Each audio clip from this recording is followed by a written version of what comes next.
Well, good morning, everyone. Once again, welcome to another live this morning. Hope you're having a great start to your day. I am. Had my coffee, had my vitamin C, and good to be with you folks as usual. Okay, I want to say hello. Let's say hello to a few folks here as you get your notices and you come on. Nice to have you on with us. Okay, Kevin. Your numero uno today. Mike from Norland. Jen from Cape Breton. Good morning. Nick from Arsta. Andrea. The kidneys. I got a story on kidneys of Canada. Niagara Falls. Wendy. Markham. Hannah. Ham. Adeline. Good morning. Mary. Good morning. Troy. Our friend Dr. Troy from Newfoundland. Morris, North Bay. Jeanette, good morning. Georgie, Halifax. And Serpa, good morning. Dowling, Gail, Touchwood Hills. Sharon, Wyoming, Alpine, Wyoming. Ron, Northern Idaho. Okay, Tammy. Wendy, London, Ontario. Brahim, good morning. Karen, Indianapolis. Deb, Timmons, David. Jensen Beach, Florida. Okay. Denise. KC, Kansas City, Missouri. Leonie. Yolande, bonjour. Dave. Rosa. Diane, Thunder Bay. And Donna, Portugal Cove, Newfoundland. Well, good morning. Jackie, Francis, and Jambo. Jambo, how are you? Flo, Corona. Ann, good morning. Rita, good morning. And Linda, oh, I love those Lindas. Chino, California, 5:30 a.m. Yep, bright and early. Barbara, Cape Breton, and another Donna from Bell Valley. Charlotte, good morning. And Bonnie, good morning. Another Donna. And Diane, Zien, Dave, good morning. From Bancroft. Norma, Texas. And Pablo, Texas. Well represented this morning. Luella, West Tennessee. Carol from South Africa. Manette, Lorraine, Maggie, Florida, Diane, LaSalle, near Windsor. Okay. Yep. Dr. Troy's invited me back out to Newfoundland. Rachel, Borneo. We appreciate you guys. Okay. Dinah, good morning. Here we go. Now, new study just came out. Oh, let me answer a couple of questions about B12 yesterday. You know, when I scrolled down, people asked a few questions about B12. So let me just do that before I get into insulin resistance. Fascinating study. Okay, now, my doctor told me my B12 was too high. Okay, I think I answered that yesterday. So what? You want your B12 to be high. What is it doing if it's high? Again, I answered that by saying yesterday it's a water-soluble vitamin, meaning that you're not getting toxic with B12, okay? You're not getting toxic. Now, you aim high. I love my numbers that I like. I call it the sweet spot of B12 is between 800 and 1200. Okay? If you're at 1300 or 1400, good for you. And if you're taking a B12 supplement and you're at those numbers, well, you don't have to take the supplement anymore. Here's another question though. Is best time to take it? Well, B12, I mean, I would tell you probably in the morning, because B12, you want that to be working all day long. And like I was saying yesterday, most people are very low in B12. Now, the best B12, because somebody asked me, what is the best B12? The best B12, even better than a B12 shot, is a sublingual B12 on a daily basis. See, I mean, you're not going to run to your doctor and you know, like giving B12 shots. Nothing wrong with a B12 shot. They're good for you. But the new research is showing that B12 is much better, especially when you're low, to take it on a daily basis. The best B12 is methylcobalamin. Okay? It's the best. The methyl is the one your body absorbs. Sublingual. Okay? And like I said, because it tops you up, so many people are low in B12, it tops you up. Is pork? Yeah, pork's got some B12. Pork is considered a red meat. It doesn't have the B12 that steak has, but it does have some B12. So eat your bacon. Okay? Why do you think I love bacon so much? It has B12 in it. Doesn't have the same amount, okay, as steak does, but or hamburger. Hamburger would even have more B12 than pork, but it still has B12. Still good for you, okay? I think I answered all those questions. Should I be concerned if it's high? Nope. Nope. Stop taking it if you've hit past 1200, okay? If you know your B12 numbers. Okay, now I wanted to bring you this study this morning. Insulin resistance, okay, we'll talk about that in a minute, doubles the risk of depression. Brand new, hot off the presses. Insulin resistance doubles the risk of depression. Guys, I'm going to make a statement today.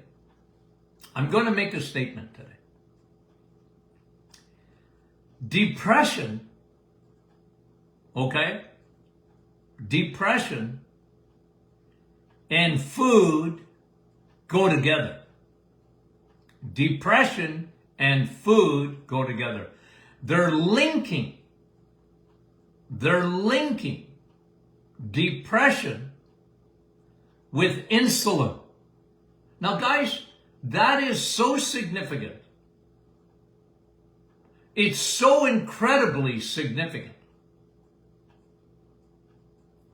that depression, you know, in August we learned some stuff, right, about mental health. I mean, it was absolutely earth-shattering that all the things we've been told about depression were true, that it was a problem with serotonin reception. It was serotonin. And what did they do with that? Well, they created medications like Zoloft and others like it, Prozac.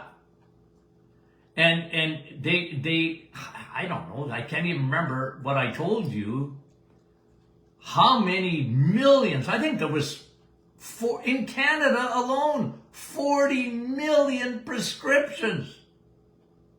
We don't even have 40 million people for SSRIs. And it was looking for love in all the wrong places. And what they're saying is metabolic syndrome, insulin, a food hormone. You only use insulin when you eat. You don't use insulin if you don't eat. I mean, the effects of insulin, and insulin hangs around after a meal, especially if we insist on eating carbohydrates, you know, crappy carbs. Now you need a lot of insulin. But they're saying that insulin resistance, so we all know what that is, right? We all know what that is. And for folks just joining us today for the first time, insulin resistance occurs when someone has a bad, crappy carbohydrate diet. Bread. They live on bread, pasta, rice, cereals, sugar, sweets, pastries, juice, milk. Unless you have a cow in the backyard. And the more often we eat those foods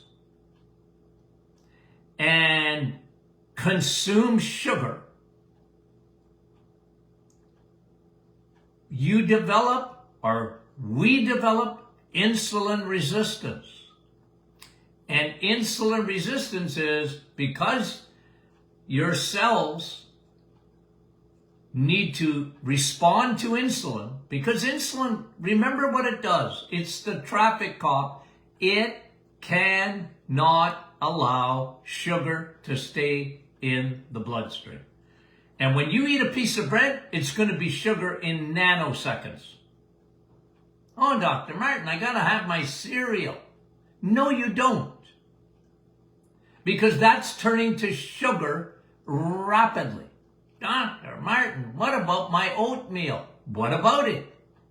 It's going to be sugar. You might as well have 3 donuts. What's the difference? As far as insulin concerns, there is no difference. People have dessert for breakfast, and no wonder they develop insulin resistance. But what the study is showing is that people with insulin resistance, where over a period of time, even kids, you don't think kids don't have insulin resistance? They absolutely do. Because the world has changed and they're consuming a dump truck load of sugar in a year, a dump truck load. The world's changed. And that's why we see one of the factors in depression. Now, you can't control everything in life. You can't. But you can certainly control what you put in your mouth every day, what you eat. Why do you think I'm so big on that? I was telling a fella the other day what I did. I said, well, I'm a food doctor. What? Never heard of that. I said, I specialize in food. Because I do. Right? And I'm always trying to teach people how to eat. I was writing in my book, my new book, okay, that's now out of my hands. It's in the publisher's hands. I'm told a couple of more months. Anyway, out of my hands. But one of the statements I used, people find it easier to do their taxes than to figure out how to eat in a day. Because as a lady put on our private Facebook group yesterday, I'm confused, Dr. Martin. I'm confused. Because over here, people are telling me, well, don't eat red meat. Don't, like eggs have cholesterol. And don't eat cheese. That's not good for you. Who said that? My doctor. I know, but you should have gone to your plumber for advice, for nutrition. Remember, medical, I love doctors, okay? You get hit by a truck, don't call me. You get hit by a truck, don't call me. But if you want to talk about food, call me. Okay? I hate to tell you, don't call your doctor because they've been bamboozled. I don't know if that's a word, but I just used it. First of all, they learn nothing of nutrition in medical school. Nothing. Like, they don't think it's important. They just don't. I'm sorry. But medical school has been hijacked by big pharma and big food. So over here, here's where the confusion lies. You got to follow the pyramid, right? The pyramid. You need grains. So bread, that's good for you. Cereal, for sure. Because if you don't eat cereal, you're not going to get enough fiber. And if you don't get enough fiber, you're not going to be able to poo.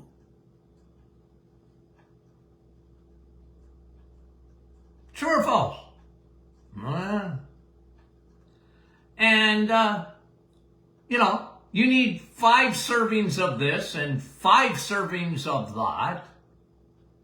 And be very careful, like up at the top of the pyramid, meaning very little, not the bottom, which is wide.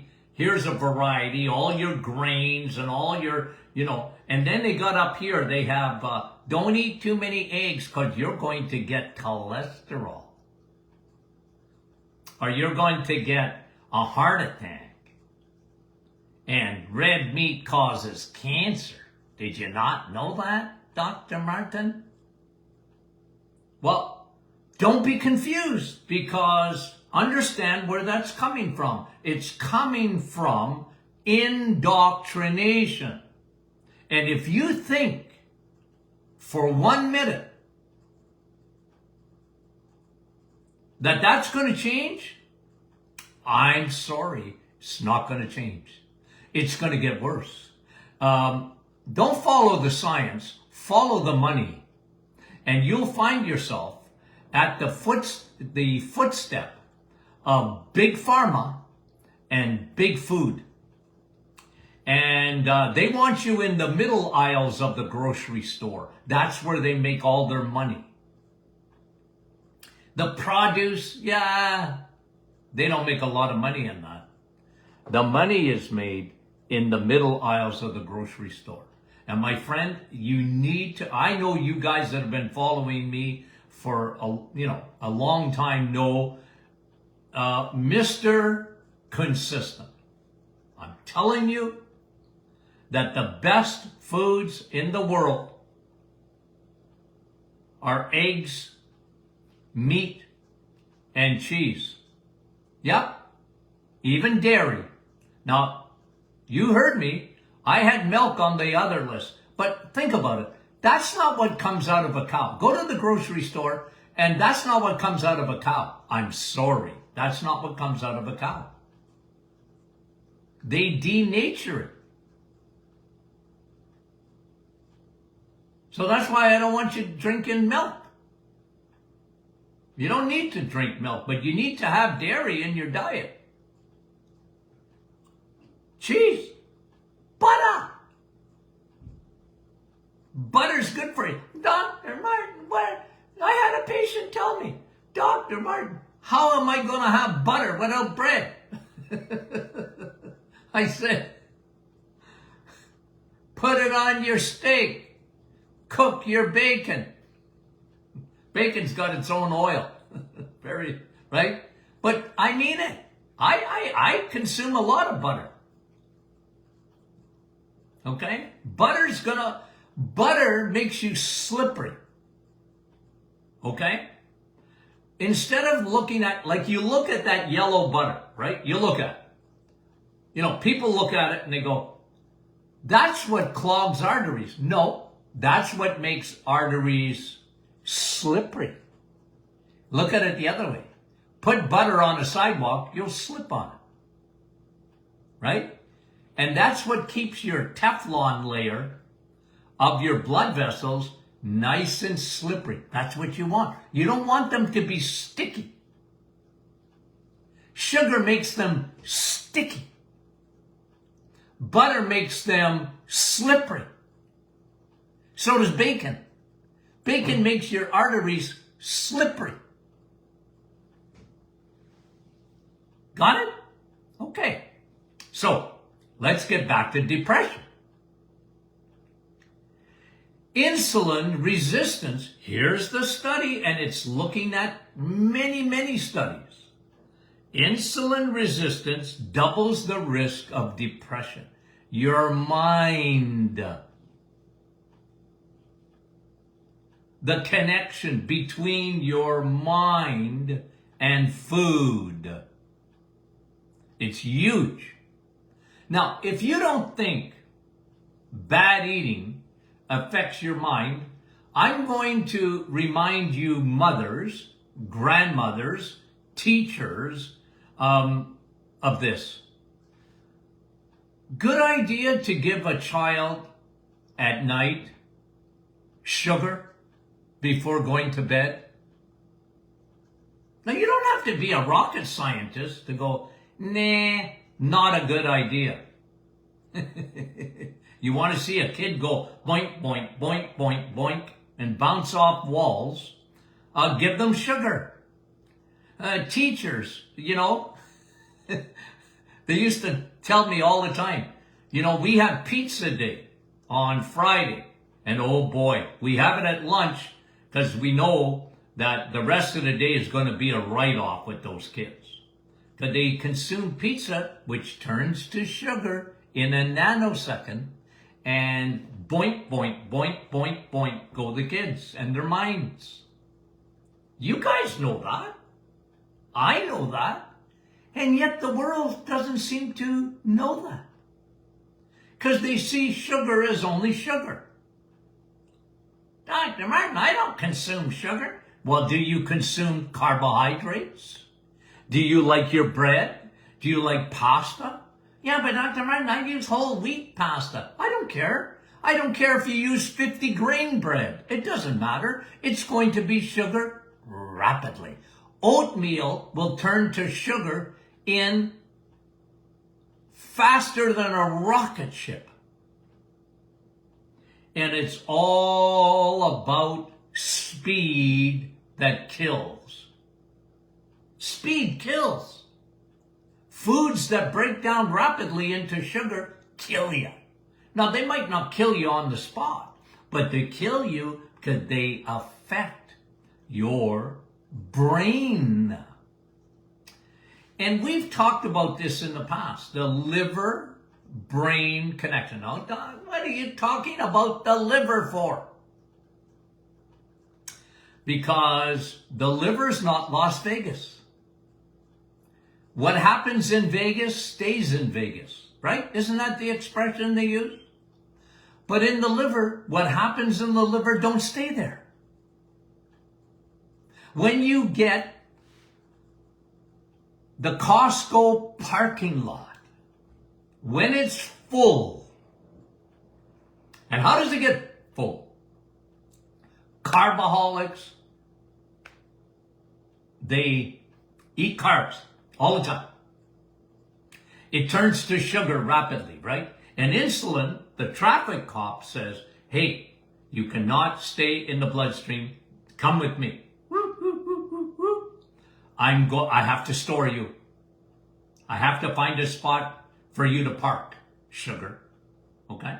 You just ate a piece of bread and your insulin's going, come here. You cannot park in the bloodstream. You're going to destroy those blood vessels. So come here. I'm going to take you somewhere. Okay? And it looks for parking. It looks at your muscles. You got muscles? Not much. Okay, well, you got no room to park there. Then it looks at the liver and it says, okay, I'm going to park you in the liver. And once the Costco parking lot, your liver, gets full of sugar, which turns to fat, glycogen, stored as sugar, stored as fat. And then your body says, well, you know what? The parking lot is full. I'm going to make more fats. I'm going to make more fat cells. And it surrounds your liver with fat. And then some bad things happen. It starts sending fat balls, triglycerides, into the bloodstream. And you don't have enough carriers to bring it back. Those are called your HDL, My friend, I'm talking to you right now about metabolic syndrome. That's how you get metabolic syndrome. And what happens with metabolic syndrome, what happens in the liver doesn't stay in the liver. It can go to your heart and cause heart disease. It can influence cancer. It makes cancer grow.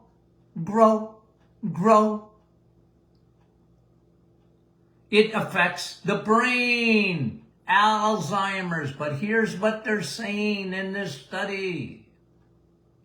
It affects your mood, depression. It changes things in your brain. Whoosh! Folks, this is important. Now, there's no money in this, okay? So I'm going to tell you that you and I know better. You know better, and I know better.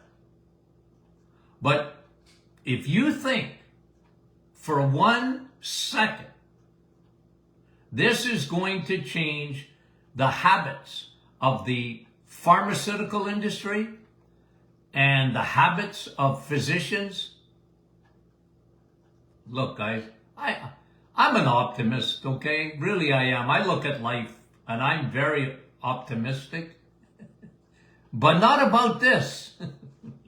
No, because I'm all like, being an optimist is also being a realist. I understand how the world operates, okay? When you understand those overarching principles of how the world operates, well, you get it. You know, what does Bill Gates have to do with my health? What is he doing? He's not a doctor. He doesn't know anything about nutrition, yeah? But he wants you to eat meatless, crazy food. He wants you to eat crickets.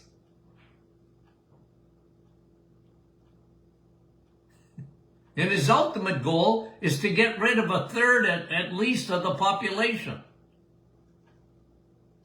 I don't put my trust in him and others like him. So who do I go after? I just want to tell you the other side of this. You got this side, and that's where confusion comes. Because if you don't understand where they're coming from, they don't even look at the liver. Like fatty liver slaps them in the face and they don't even think about it. Why is it an epidemic today up 300%? Why do we see fatty liver in kids? Why, Doc? Why? I want to answer the question, why? I'm a why guy. Why is this happening? When I see depression through the roof, why? What's changed? See, that's what I look at. What's changed in this world? Okay. Okie dokie. You have to understand, I'm old enough. I watched it happen before my very eyeballs. I watched the shift in thinking. You can't have bacon and eggs in the morning. Are you kidding me? You know how much cholesterol is in bacon and eggs in the morning and sausages? You know, that can't be good for you. It's full of nitrates. It's full of cholesterol. And they went after me as a kid, and they went after my kids, and then they went after my grandchildren, and now they're going after my great-grandchildren. I've been around a long time. I watched it happen. The whole cholesterol hoax. It's so ingrained in society. I'm not optimistic about changing that. It's an agenda. I want to change you. I want to change your thinking. I want to give you the other side. So then you can make a decision on your own. You got it? You can make a decision. And I hear it every day, guys. I hear it every day. I hear it every day about, on this side, the confusing side. Oh, no, right? How can so many people be wrong? They are. Because they've been bamboozled. Bamboozled. Even my dietitian friends and a lot of my nutritionist colleagues, they're bamboozled. And I just give you facts. Remember Dragnet? You guys got to be old to remember this one. Just the facts, man. Just give me the facts, man. Just the facts. Guys, I'm a doctor of food. I got my PhD in natural medicine and another one in clinical nutrition. 2 of them. And clinical nutrition is food and what it does to you. Yep. Interesting, eh, guys? Insulin resistance doubles the risk of depression. Now, let me just give you a couple of things in closing here. How do you measure that? Guys, wait till my new book comes out and I talk all about this. Okay? I talk all about it. But what I look for, because they can actually measure insulin resistance. Did you know that? You can measure it. There's 2 tests that I love for insulin resistance. There's more than 2, but 2 that, maybe 3. Okay. I love, if you're going to send me blood work to look at, understand what I'm looking at. Dr. Martin, my doctor said my cholesterol is too high. Who cares? You want it to be high. You want high cholesterol, not low cholesterol. Unless you want to die young. Oh, I'm giving people high five. I got my cholesterol down. Okay. Call the funeral home. Get ready. You're meant to have high cholesterol, high HDL. Those are your good guys. Quit blaming cholesterol. They're the policemen. They're not bad guys. They're the firemen. They're not bad guys. What are they doing in your blood vessels? How come they measure and it says I got high cholesterol?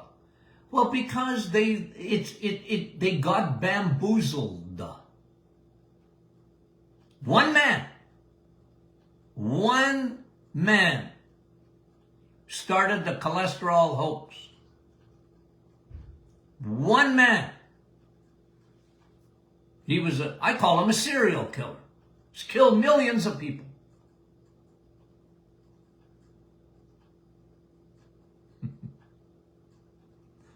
Guys,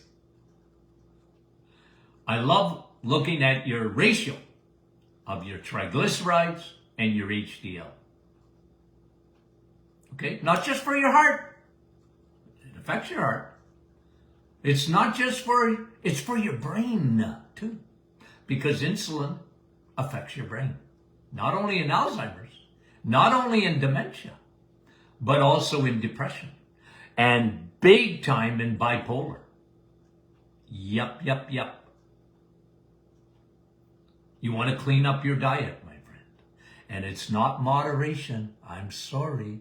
That comes to you from the food industry. It's not moderation. It's elimination. Yep. Find out what's bad. Cholesterol's not bad. Sugar's bad. It fills up the Costco parking lot.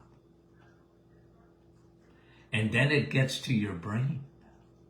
And I can measure it, and you can measure it by looking at your ratio of triglycerides and HDL. Low triglycerides and high HDL. That's the way it should be. If you're healthy, that's going to be very, very important. And two, I love A1C. I love A1C because it's a 3-month test of your blood sugar. And if it's over 5.4, 5.4 and up, you're in doo-doo. Change course. You're on the Titanic. That's what I look at. Got it? Okay. Did I get excited today?